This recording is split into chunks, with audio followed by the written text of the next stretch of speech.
Olá a todos, bem-vindos ao segundo podcast do nosso canal e também do nosso blog Olhar Diferente Sports. Desde já informar que este podcast que vamos gravar era para inicialmente ser de futebol, só que quem ia interagir comigo neste podcast, por questões de saúde, que não tem nada a ver com esta questão do Covid-19, não pode estar presente, porque a voz também não ajuda para gravar um podcast. E como tal, vamos fazer um podcast sobre o futebol americano. E mais uma vez, quem vai acompanhar neste segundo podcast é o Joel Silva. Joel, boa tarde. Muito boa tarde a todos. Muito bem, Joel. Nós vamos hoje fazer um podcast que é um bocadinho diferente do último, que foi sobre a questão da especulação do draft deste ano 2020 da NFL. Nós vamos fazer quase como um manual, como se vende em muitas áreas. Há o inglês para totós, há o francês para totós, há a matemática para totós, há a biologia para totós. Este podcast vai se chamar Futebol Americano para Totós. E não olhem para isto como ofensa, posso-te rir à vontade. Não, de todo. Não é uma ofensa, mas é uma forma divertida, que acho também importante isso, divertida, porque acima de tudo o futebol americano é entretenimento e divertimento, demonstrarmos aquilo que é o futebol americano. E vamos falar de questões muito práticas, como a organização, como é que as equipas jogam entre elas, e tudo isso acaba por ser importante para quem chega e se calhar vai ver como é que é a organização da NFL. Se não tiver um pensamento ou uma linha orientadora de pensamento, acaba por ser muito complexo perceber todo este fenómeno e toda esta realidade. E nós falamos em organização. Organização em que sentido? O que é que isso... Muito bem. Assim, que é que nós isso vamos é? falar numa primeira parte da organização da NFL, que, como o próprio nome diz, National Football League, que é a organização que é quase estatal. Não é estatal, mas todo o desporto americano tem tipo uma organização por trás. O basquete tem a NBA, por exemplo, o futebol, o soccer, como eles dizem, tem a MLS, tem a NHL, que é o hóquei no gelo. Ou seja, e tudo isso são formas de organizarem-se as próprias ligas e, de certa maneira, serem a garantia de que essas ligas têm uma boa organização. E o futebol americano também tem a NFL, que faz essa organização. Preciso dizer que a NFL, e este ano, de forma muito especial, de 2019, no símbolo da NFL estava associado o 100, porque seriam as 100 edições não da NFL, conforme nós conhecemos agora, que são neste caso, as 32 equipas que jogam a época regular e depois que se apura o campeão.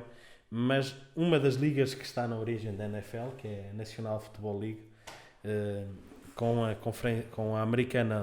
a Liga Americana, que eram ligas que estavam separadas e que só há 54 anos, e é por isso que o Super Bowl deste ano se chamava o 54, tinha muito a ver com esse tipo de organização. Depois é preciso dizer que, assim, em traços muito gerais, há duas grandes conferências, que é a Conferência Americana, que é uma conferência que é mais recente do que a Conferência Nacional, que é outra conferência, que é mais antiga, que tem mais história, e que as equipas mais tradicionais até acabam, quando eu falo em tradicionais, é com mais anos, acabam por estar até nessa Conferência Nacional. E depois cada uma dessas conferências, quer a americana, quer a nacional, cada uma delas tem as suas próprias divisões, que é a Divisão Norte, a Divisão Sul, Este e Oeste. Márcio, desculpa interromper, mas quando dizes conferências, o que é que são conferências?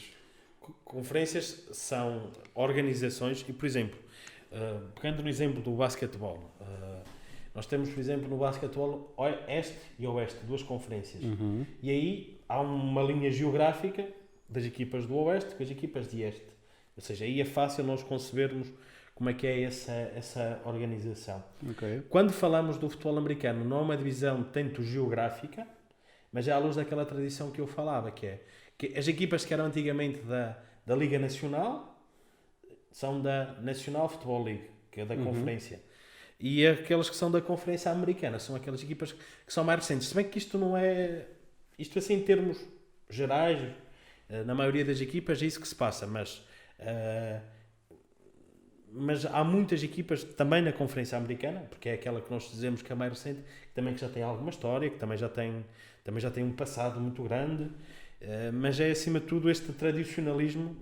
Claro que nem todas as equipas têm muita história e muita antiguidade. Há equipas que são recentes, por exemplo, a equipa que eu torço, os Baltimore Ravens, são uma equipa que foi fundada se não tiverem erro, acho que é 99, até vou confirmar, ou seja, estamos a falar de uma equipa que tem cerca de 22, não, foi criada em 96, ou seja, tem pouco tempo de existência, tem neste momento 23, 24, 25, 26 anos. 26 anos. 26 anos, há pouco.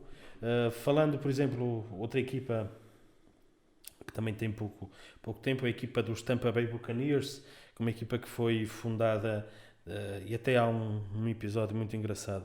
Foi fundada 26 anos, não pode ser. Temos que corrigir isso. Não, foi mais tempo. 96 tem menos do que 26. Pois. Tem 23. 23. Por exemplo, os Tampa Bay Buccaneers são de 1976. Os Houston Texans, por exemplo, que é uma equipa que é uma cidade ali no Texas, também não é uma equipa que também não tem muitos anos de existência. Os Houston são de 2002, ou seja, estão na sua 18ª temporada. Ou seja, são equipas que não têm assim muitos anos. Por exemplo, os Arizona Cardinals são daquelas equipas mais tradicional, não tanto os Arizona, porque houve um momento em que eles chamavam-se também Phoenix, que é uma cidade de Arizona, Phoenix Cardinals, ou seja, é uma história também que esta equipa já acaba por ter bastante grande. Que é uma equipa que já foi criada mesmo logo no início, em 1920, que foi isso que se comemorou nesta temporada. Pronto, estas são as divisões. Eu também vou só em título de curiosidade falar das equipas da Conferência Americana. Este está os New England Patriots, os Buffalo Bills, os New York Jets e os Miami Dolphins, são da AFC Este. Da AFC Norte está os Baltimore Ravens, os Pittsburgh Steelers, os Cleveland Browns e os Cincinnati Bengals. Depois da AFC Sul está os Houston Texans, estão os Tennessee Titans, estão os Indianapolis Colts e os Jacksonville Jaguars. E depois da AFC Este estão os Kansas City Chiefs, os Denver Broncos, os Oakland Raiders e os Los Angeles Chargers. Por exemplo, a cidade de Los Angeles tem duas equipas, mas uma está na Conferência Americana, os Chargers, já os Rams estão na Conferência Nacional. Dizer também outra coisa, que isto das divisões o que é que faz? E isto também é importante. Faz com que, por exemplo, a maioria dos jogos no teu calendário são feitos com equipas da mesma conferência. Acho que só são 3 jogos no ano em que tu jogas com equipas de outra conferência, que é sempre rotativo. Mas tu fazes todos os anos na tua divisão, e isso cria rivalidade, não é? Porque depois todas as equipas primeiro classificadas de cada uma das divisões é sempre apurada. E isso cria rivalidade entre a própria divisão. Claro. Obviamente estamos a falar aqui de confrontos históricos dentro das mesmas divisões. Por exemplo, os Dolphins com os New England Patriots têm muita história de tradição. Os Steelers com os Baltimore Ravens, apesar dos Ravens serem uma equipa com pouca história, mas que já têm muita tradição nos seus confrontos. Mas a AFC Este, os Kansas City Chiefs, que foram os campeões este ano, com os Broncos, com os Raiders, têm sempre histórias de muita rivalidade. E é por isso que é normal também haver este foco. Olhando agora para a Conferência Nacional, dizer também as equipas, as divisões que pertencem. Os NFC Este está os Philadelphia Eagles, os Dallas Cowboys, os New York Giants e os Washington Redskins. Depois na NFC Norte está os Green Bay Packers, que é das equipas mais tradicionais. Estão também os Minnesota Vikings, os Chicago Bears e os Detroit Lions. Esta talvez seja, a nível de rivalidade, aquela divisão mais forte, a NFC Norte, porque são equipas todas muito tradicionais e isto são sempre confrontos muito físicos e muito fortes. Depois a NFC Sul tem os New Orleans Saints, tem os Atlanta Falcons, os Tampa Bay Buccaneers e os Carolina Panthers. Depois a NFC Este tem o São Francisco 49ers, que é também das equipas mais tradicionais, os Seattle Seahawks, os Los Angeles Rams e os Arizona Cardinals. Esta divisão também da NFC Este também tem muita tradição e muita história de confrontos entre estas equipas. Isto são assim a primeira grande organização de perceber-se. E obviamente quem percebe está por dentro do futebol americano e da NFL tem na sua cabeça estas divisões porque é muito fácil decorarmos as divisões que cada equipa está à luz destas rivalidades, à luz dos jogos e depois também conforme as equipas também se vão repetindo durante a temporada, porque jogas 2 vezes em 16 jogos, jogas 2 vezes com as equipas da tua divisão. Ou seja, em 16 jogos que fazes na época regular, porque depois vamos falar mais à tarde e à frente, mais tarde neste podcast sobre os playoffs, vamos perceber que isto conta muito depois para os playoffs, porque jogando, tu basicamente dentro da tua divisão fazes 6 jogos. Ou seja, são muitos jogos que tu fazes dentro da tua divisão. E todos os outros restos fazes na tua conferência. Depois isto são sempre fazer contas entre vitórias e derrotas para conseguires ter o melhor score para ir aos playoffs. Exato. Muito bem. Sim, achas que dúvidas tens como... Olha, uma das coisas que me tem vindo aqui a causar algumas dúvidas é... Eu ouço falar muito nos anos na NFL e os calendários e essas coisas, só que não estou assim os calendários muito bem situado. Vamos pegar num exemplo e vamos pegar neste exemplo, não é só para eu ser fã dos Baltimore Ravens, mas vamos pegar no calendário dos Baltimore Ravens da época passada e dizer-te o seguinte: os Baltimore Ravens jogaram com as equipas que são da mesma divisão, como eu disse há um bocadinho, 6 vezes. Jogaram 2 vezes com os Browns, que são da mesma divisão, jogaram 2 vezes com os Pittsburgh Steelers e jogaram 2 vezes com os Cincinnati Bengals. Depois, fora da conferência, ou fora da conferência, jogaram contra os Arizona Cardinals, jogaram contra os Seattle Seahawks, jogaram também contra os Los Angeles Rams, e jogaram também contra os São Francisco 49ers. E há aqui uma curiosidade, que é, estas equipas que eu disse são todas da mesma conferência. Melhor dizendo, são todas da mesma conferência e são todas da mesma divisão, ou seja, são todas da NFC Sul. Quer os Cardinals, quer os Seahawks, quer também os São Francisco 49ers e quer também outra equipa, os Cardinals, os 49ers, os Seahawks... e os Rams são estas equipas, ou seja, tu quando te opões contra uma equipa de outra divisão, tens mais 4 jogos que são todas da mesma divisão, ou seja, já temos 10. Exato. 6, tens 10. E depois sobram-te ainda 6 jogos. E esses 6 jogos fazes também contra 4 equipas que são da mesma divisão da tua conferência. E neste caso, a equipa dos Baltimore no ano passado calhou-lhe dentro da mesma conferência e da mesma divisão da AFC Este, que tinha os Dolphins, os Miami Dolphins, que tinha também os New England Patriots, que tinha também os Buffalo Bills e também tinha os New York Jets, certo? Ou seja, apanharam 2 equipas de outra conferência da mesma divisão, 4 equipas da mesma conferência da mesma divisão, ou seja, só nos ficam a faltar 2 jogos. Exato. E esses 2 jogos que sobram são também equipas da mesma conferência, neste caso são os Houston Texans, pertencem à AFC Sul, foi esse jogo, e foi também contra os Kansas City Chiefs, que também são da AFC, mas são da AFC Este, ou seja, e estas aqui é que são mais rotativas. Na próxima temporada, para também termos um termo de comparação, os Ravens, ainda não está o calendário definido, mas é fácil de deduzir, ou seja, vai jogar 6 jogos contra as equipas da mesma divisão, da AFC Norte, vai defrontar da mesma conferência, os oponentes vão ser os Jacksonville Jaguars, os Tennessee Titans, os Houston Texans, os Indianapolis Colts, que são da AFC Sul, ou seja, são da mesma conferência. Depois também da mesma conferência, e que não vão ser ossos fáceis de roer, porque o calendário vai ser difícil. Vão ter os Kansas City Chiefs, que tiveram na época passada, e vão ter os New England Patriots, que é também outra grande equipa, que são da mesma conferência, mas que não são nem da divisão oponente, nem da mesma. E depois vão jogar na outra, com equipas da outra conferência, calha-lhes este ano, a ele e às equipas da mesma conferência, a NFC Este, que são os Dallas Cowboys, os New York Giants, os Philadelphia Eagles e os Washington Redskins. E é assim que se monta um calendário. Claro que depois disto é montado muitas vezes de acordo com quem organiza e Claro, claro. monta-se. Mas eles já sabem, na próxima temporada, porque isto depois é rotativo, quais são as conferências com quem vão jogar. Eu espero ter sido perceptível. Sim. Isto é um bocadinho Pelo complicado. menos para mim, sim. Depois o pessoal já sabe que está à vontade. Também podem pôr dúvidas e Se questões. tiverem dúvidas, já sabem que estão à vontade para comentar e para tirar as vossas dúvidas, seja no blog ou no YouTube, ou Mais no coisas, comentário. porque eu já falei disto, não assim deste aspecto.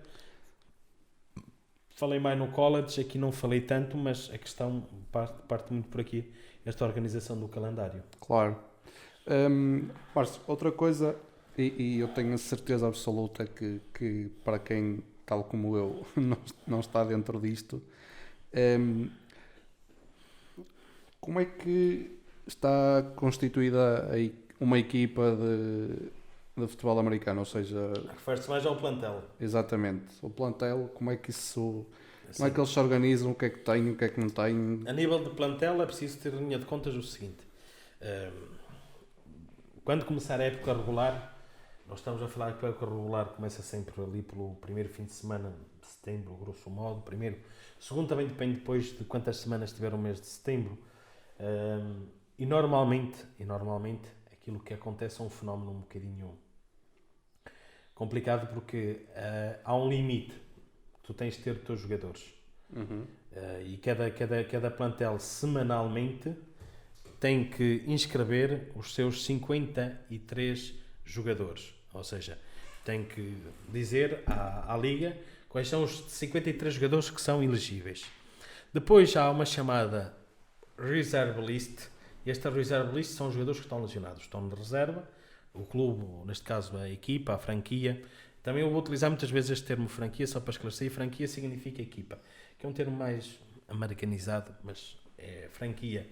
E a equipa paga esses jogadores porque se lesionaram ao seu serviço e há este dever moral que a NFL defende, que a equipa continua a pagar o contrato que fez com aquele jogador.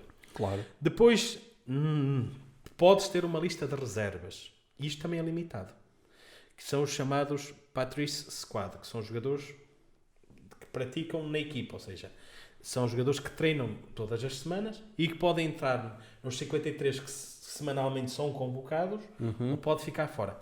Isto permite com que as equipas não tenham plantéis muito grandes. Nós achamos que se calhar 53 jogadores são muitos jogadores, mas não são. E eu vou tentar explicar porquê. No futebol americano joga-se, cada equipa tem 11 jogadores em cada momento do jogo, mas tem uma equipa de ataque e tem uma equipa de defesa. E esta equipa de ataque e esta equipa de defesa, estamos a falar de 11 jogadores para atacar, 11 jogadores para defender, 22. Mas convém que em cada uma destas posições hajam suplentes. Exato. Diretos, ou seja, estamos a falar em 44.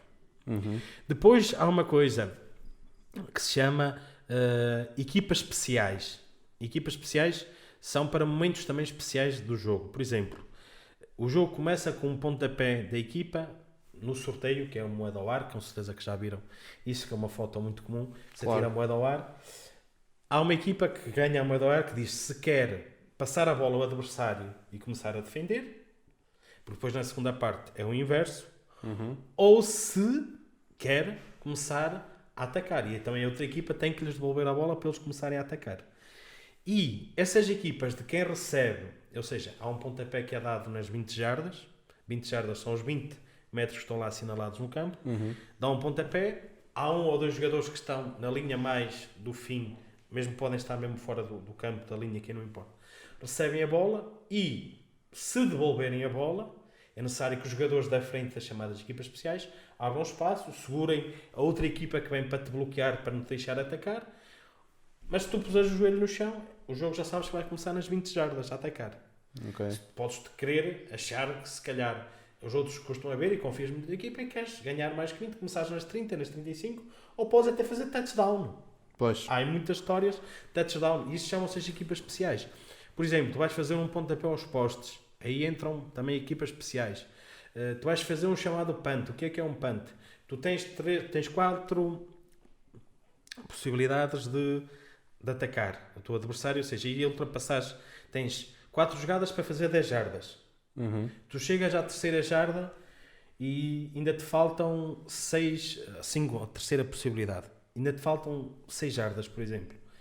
Tu dizes assim, eu se calhar não estou a conseguir atacar, se eu falho, a equipa adversária recupera a bola onde eu tenho. Exato. Mas eu tenho a possibilidade, na minha quarta possibilidade, de devolver a bola com um pontapé, chama-se um punt, e a equipa adversária, em vez de começar, se calhar imaginemos, eu estou nas minhas 20 jardas a atacar, se eu gasto ali a minha quarta oportunidade, eles estão muito perto para marcar um touchdown ou para marcar pontos até aos postes. Claro. E eu aí tento que a equipa adversária vai começar lá mais atrás possível. Então, com um pontapé que mando, e essas equipas especiais são especiais para trabalhar esses momentos do jogo. E isso, obviamente, que há um treinador próprio para essas equipas especiais, com um treinador adjunto, onde se treina muitos pormenores, porque esses pormenores também dão muitos pontos. Há equipas que fazem muitos pontos com jogadas em truque e por aí fora, nas jogadas especiais. Ou seja, e sobram para estas jogadas especiais 9 jogadores. E desses 9 jogadores, convém dizer que há 3 que são os jogadores especialistas das equipas especiais, que são um long sniper. O que é um long sniper? Com certeza que já viram. Que é um jogador que agarra na bola e, como o próprio diz, faz um passe por baixo das pernas, mas aquilo tem que ser um passe bem calculado. Pois. E esse passe é feito para que depois um jogador segure a bola e o outro chute aos postos. Isso chama-se um long sniper, que faz passes e podes dizer assim, há um jogador para isto que é pago. Depois já há outro jogador que é o chamado punter, que é para fazer os tais punts que eu dizia, que é, recebe a bola e chuta, mas chuta com a bola, levanta a bola e chuta com o pé. E chama-se um punt. E também há um jogador especial para fazer os chamados punts. E normalmente os punts são feitos quê? Para a linha dos lados, para que a bola saia mais tarde, mais junto da defesa. Exato. E consiga sair do campo. Porque aí é onde a equipa vai começar. E há jogadores muito bons a fazer punts. E depois já há os chamados kickers. Os kickers são os que servem para fazer remates de início do jogo, onde a bola aí sim está parada, ou alguém segura na bola e chamam-se os kickers. Ou seja, basicamente, não são muitos jogadores 53. Pois. E depois estamos a falar de um desporto que é muito contacto e que há muitas lesões. Só para termos um exemplo, eu vou pegar outra vez nos Baltimore Ravens, porque foi a melhor equipa na fase regular. Os Ravens, ao longo de toda a temporada, na sua reserve list, que é ilimitada, tu podes até ter 25 jogadores lesionados numa temporada. Na sua reserve lista dos jogadores lesionados, os Baltimore Ravens tiveram 10 jogadores. Ou seja, isto são muitos jogadores com contrato. Eram 53, mais os 10 lesionados, 63, mais 14, que dá 73, dá 67 jogadores com contrato. Isto é um bocadito caro. Mas no início da temporada, porque há muitos jogadores que não são escolhidos no draft, chamam-se os June Drafts, que vão fazer testes a estas equipas e que depois, durante a pré-época, chamada pré-season, vão fazendo jogos, até jogos que são chamados jogos de pré-season, que não contam nada. Servem para as equipas utilizarem estes tipos de jogadores, escolherem jogadores, e depois na semana 1 há cá o chamado grande corte. Há vezes plantéis que chegam até aos 70, 80 jogadores, e depois há os cortes desses jogadores que não vão para a época regular. Acho que fui esclarecedor sobre os plantéis da...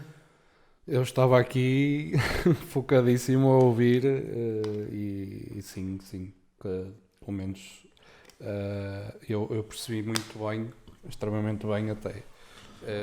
E era uma coisa que eu não tinha mesmo a noção de que, tal como tu disseste, há muitas pessoas que não têm a noção do que é que envolve e da quantidade de pessoas envolvidas e de jogadores envolvidos. Sim. Porque às vezes nós vemos no campo e não nos parecem assim tantos. Mas são. Mas a verdade é que são. E depois pensamos assim, uma equipa, por exemplo, eu já tive essa reação até numa conversa. Quando eu disse num comentário, a equipa tem que leva 53 jogadores. E eles ficaram, 53 jogadores para um jogo de futebol americano? Porque são 11 contra 11. Eu disse, não, porque tens de fazer contas isto. E as pessoas ficam surpreendidas. Para nem falar do pessoal todo que há no staff. Pois, se há 53 jogadores, é preciso de pessoas de apoio para 53 jogadores.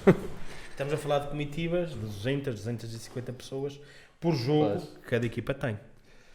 Muito bem. E já que falaste no staff, eu iria-te perguntar também aqui, e isto confesso que foi já um tópico que eu coloquei aqui, Em termos de equipas técnicas, portanto, isto faz parte do staff, como é Sim, lógico. as equipas técnicas, como eu dizia há bocadinho, há uma equipa para atacar e uma equipa a defender. Prontos, e desde o princípio nós percebemos que também há um treinador, há um chamado coordenador ofensivo Uhum. e há um chamado coordenador defensivo. Ok. Isto é o que a maioria das equipas tem. E depois há os treinadores de posição. Por exemplo, no ataque. Vou pegar outra vez nos Baltimore Ravens. Os Baltimore Ravens têm um coordenador ofensivo que é o Greg Roman, que é talvez dos melhores. Isso aí acho que é unânime, ninguém me vai criticar por isso, porque acho que toda a gente reconhece que é um ótimo coordenador ofensivo. E o Greg Roman tem que coordenar um treinador de posição do seu quarterback, tem que coordenar um treinador de posição do seu running back, tem que coordenar um treinador de posição do seu tight end, tem que coordenar um treinador da linha ofensiva, e normalmente na linha ofensiva até são 2 treinadores, porque são 5 jogadores que têm que ser treinados. Ok. Quando falamos 5, estamos a falar de 10. Pois. E depois há uma série de especificidades do que faz um jogador da linha ofensiva, do que faz um running back, do que faz um tight end, do que faz um wide receiver, e tudo isto precisa de um treinador especialista que coordene o treino destes jogadores. Eu até esqueci-me de falar também de um treinador de wide receivers, mas agora referi, que é necessário. Por exemplo, olhando por exemplo, para a questão defensiva, e aqui na defensiva ainda há mais, não há mais posições, mas ainda há mais especificidades. Por exemplo, os Baltimore Ravens têm o treinador que é o coordenador defensivo, com o Don Martindale. E depois há um treinador da linha defensiva, há um coordenador, há outro que ajuda no treino da linha defensiva, depois há os chamados linebackers, que é a segunda linha, mas aqui pode haver até 2 treinadores, uns para os chamados inside, ou seja, se a equipa jogar com 4 defesas, na segunda linha da defesa, que são aqueles que jogam no meio, são os inside linebackers, e depois aqueles que jogam nas pontas, que são 2, que são os outside, ou seja, fora, linebackers. E depois há os ainda da chamada secundária, que é a última linha, que é a terceira linha, e os que jogam no meio são os safeties, há um treinador de safeties, estava a gostar de ser a palavra, e depois há os cornerbacks, que são os que defendem as linhas, que também tem um treinador, porque cada um deste jogo tem movimentos, tem especificidades, depois há um trabalho também muito forte que estes treinadores fazem semanalmente com os jogadores, que é analisam jogos, analisam os adversários, e é necessário este acompanhamento. Claro que isto tudo tem que ser coordenado. Lógico. Tem que haver eu costumo dizer que é o cimento, alguém que cola isto tudo. E esse alguém que cola isto tudo é o treinador principal. Claro. E o treinador principal tem que ter uma mensagem muito clara para o seu coordenador ofensivo, e é por isso que é importante que estes coordenadores ofensivos e defensivos são treinadores, Pois. mas estão sempre sob a dependência do treinador principal, e é necessário que haja aqui uma química, uma ligação muito grande entre estes 3 coordenadores. E depois não há os treinadores das equipas especiais, que eu já referi há bocadinho, que neste caso dos Baltimore Ravens é o Chris Orton, e que tem 2 assistentes, ou seja, para treinar 3 jogadores, na teoria, que depois são mais, porque são sempre 11 que estão em campo, tem 3 treinadores, ou seja, estamos a falar de uma... E depois, claro, ainda há os assistentes dos treinadores, que eles próprios também trazem com ele, Claro. são pessoas da sua confiança, ou seja, estamos a falar de um staff enorme, porque isto vai ao pormenor de um movimento, vai ao pormenor de saber como é que o quarterback adversário lança a bola, se lança mais para fora, se lança mais para dentro, como é que o cornerback pode abordar aquele wide receiver, ou seja, estamos a falar de coisas que são ao pormenor, e aqui a criatividade, quer ofensiva, quer defensiva, a surpresa, há uma série de fatores. Claro que tem que ter esta gente toda, Claro. mas também é muito difícil coordenar muita gente. Pois, imagino. Isto é o staff que treina, mas depois ainda há o General Manager, que é como o próprio nome diz, que é O Big Boss. que é o Big Boss, de toda uma estrutura. Depois já há o pessoal que trata da questão da logística. Estamos a falar de uma série de pessoas, para não falar de roupeiros, de questão médica, de massagistas, fisioterapeutas, todo isto é um aparato enorme, mas falando para aquilo que eu mais gosto de futebol, às vezes nós temos grandes treinadores que escolhem mal os seus coordenadores, e ser treinador é também saber fazer escolhas, e que depois as coisas não saem bem. E tens depois, por exemplo, a equipa dos Baltimore, porque é a equipa que estamos a falar. Na temporada passada, a equipa dos Baltimore, há 2 anos, não no ano passado, há 2 anos tinha um coordenador ofensivo que era... que era muito contestável. Não vou insultar aqui o senhor, porque vontade me falta. Martin Wegg, que era assim o nome do senhor, ele era de outra escola, de outro estilo, e que não era capaz de criar, perante os jogadores que tinha, não tinha um sistema ofensivo que permitisse pôr aquilo tudo a render. Este ano, o Greg Roman, e é por isso que eu digo que toda a gente concorda que é um grande coordenador ofensivo, transformou por completo o jogo ofensivo dos Baltimore e foram a melhor equipa na época regular. Por isso é fundamental. É fundamental. Obviamente que isto obedece a um esquema de um treinador, que obviamente é a última palavra. E depois é assim, outra coisa que é importante, que é, e para terminar, para passarmos à frente neste tema, que é os coordenadores ofensivos chamam a jogada. Por exemplo, jogada azul, verde, não sei quantos. Ele chama a jogada, há um intercomunicador com o quarterback, e o quarterback informa a equipa que a jogada é o azul-verde. Isto é um nome fictício, chamar outro nome qualquer. E os jogadores todos do ataque sabem que têm que executar a jogada azul-verde. Mas a equipa também tem que estar, e claro que depois, quando há uma grande confiança entre o treinador, o quarterback e o quarterback com a equipa, claro que isto necessita de muito treino, o quarterback pode estar a ler a defesa e perceber que eles vão topar a jogada. E à última da hora muda a jogada e a equipa toda tem que saber qual é a jogada. Claro que para isso tem que ser um bom coordenador ofensivo, um bom quarterback, tudo isto junto. Precisa ter toda uma grande equipa. E também o coordenador defensivo. O coordenador defensivo, o que é que faz? Tenta adivinhar a jogada. Comunica também com o linebacker, normalmente são os que estão no meio, e que coordena também toda a defesa e que diz, chama uma jogada, diz um nome qualquer. Normalmente muitas vezes comunicam por gestos, bater no capacete, ou abanar com a mão, seja lá qual for o gesto, e toda a defesa já sabe qual é a jogada que eles têm que estar a defender. Pois. Podem às vezes até nem querer saber qual é a jogada, podem fazer uma coisa que eu gosto muito quando as defesas fazem, que é o chamado blitz, que é ir tudo para cima e que seja o que Deus quiser. Não é bem assim, seja o que Deus quiser, mas... Claro. Mas, sabem o que estão a fazer, mas vão com força. Mas quando é blitz, é sinal que vem em força. Pois. Muito Os bem. brasileiros dizem blitz às paragens das polícias. Exatamente. Por isso, ali não, ali é mesmo ataque. Muito bem. Márcio, no meio disto tudo, leva-nos a uma questão de que é num campeonato, portanto, numa série de jogos, como é que chegamos aqui à decisão do campeão? Como é que apuramos o campeão? É simples e não é simples, vá. O apuramento para ti é tudo simples. Para mim é simples, vá. Para mim é simples, estou dentro do espírito. Se bem que a regra vai mudar, mas eu não vou falar, porque a regra ainda tem que ser aprovada pela NFL, ainda não foi, e por isso vamos falar conforme é. É muito simples.